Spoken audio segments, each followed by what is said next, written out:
And we'll be taking a closer look into those issues in a panel just later in the show.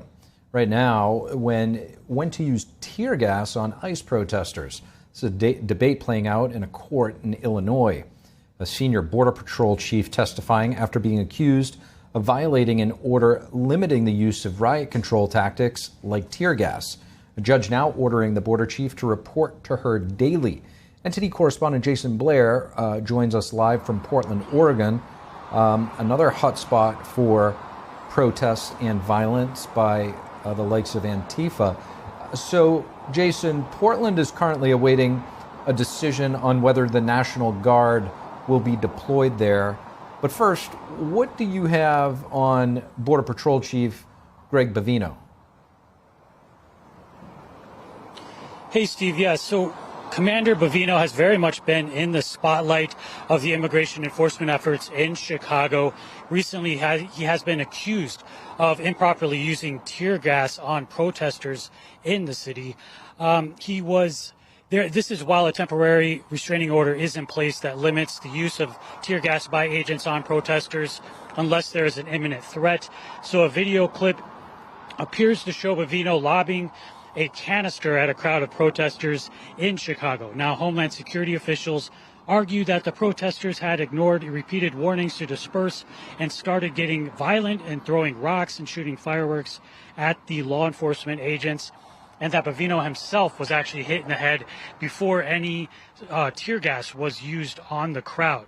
And community members, however, in the area argue that no warnings were given to the crowd before tear gas was used. And after testifying in court, a federal judge has ordered Bavino to report to her daily for briefings, and that he must wear a body camera starting on Friday, and that he will be reporting back in court next Wednesday for a preliminary hearing. Now, White House border czar Tom Homan reacted to Bavino's appearance in court today while talking to Fox News. Here's a clip of that. Protesters have the right to protest. We support that. But when they cross that line and they're throwing weapons, throwing objects at ICE, assaulting ICE officers, or impeding their movements, preventing them from leaving a building with a detainee in their possession, that's where you've got to draw the line. And Bavino has said that he does expect Border Patrol to come out successful in this court case. Now, it is important to note that U.S. District Judge Sarah Ellis is indeed an Obama-appointed judge who has ordered Bavino to report to her. With that said, how about the situation on the ground there in Portland, Jason? Any update with regard to the National Guard being deployed? So still waiting to hear about that decision. As far as outside of the ICE facility, there has been a heavier police presence there for 2 days in a row. This is something that we haven't seen recently at all, really, in front of the facility, but just started happening the last couple of days. Unlike Sunday, there were no arrests on Monday night, but the police have been coming around quite a bit more.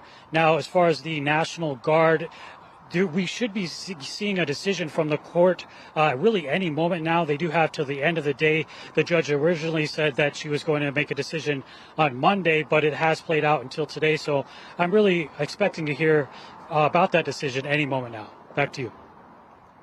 And Jason, just one more follow-up. In recent days and weeks over in Portland where you're at, some of the pro-ICE, pro-law enforcement people had been showing up there to protest and express their support for ICE, sometimes clashing with the Antifa folks. A lot of those folks were sort of celebrating just the other day when they started to clear those encampments that Antifa had been kicked out of that area. Has that maintained? Are there still encampments there? Are they coming back, or is it completely clear in front of that ICE facility? So the encampment has actually been the center of why there is police presence there. When they did take that encampment down on Saturday, I heard a police sergeant say that they were going to be coming around more to make sure it stays down and to make sure things were remaining peaceful in front of the facility there. So yes, it has been staying down. There was a temporary canopy up the next day after they took it down, but soon after, the police in the city came in and cleaned out the whole area. And last time I saw it, it was completely clear. I could walk all the way through it without running into anything. So far, the encampment there has stayed down. What about the inflatables, Jason? Those were not there on Sunday. However, they have been making an appearance now. I think that some of those costumes actually got taken away when the city came to clean the area, because there were a bunch of them on the sidewalk there, but they have been returning. So there are definitely still inflatable costumes being used outside of the facility. NTD's Jason Blair, appreciate the update.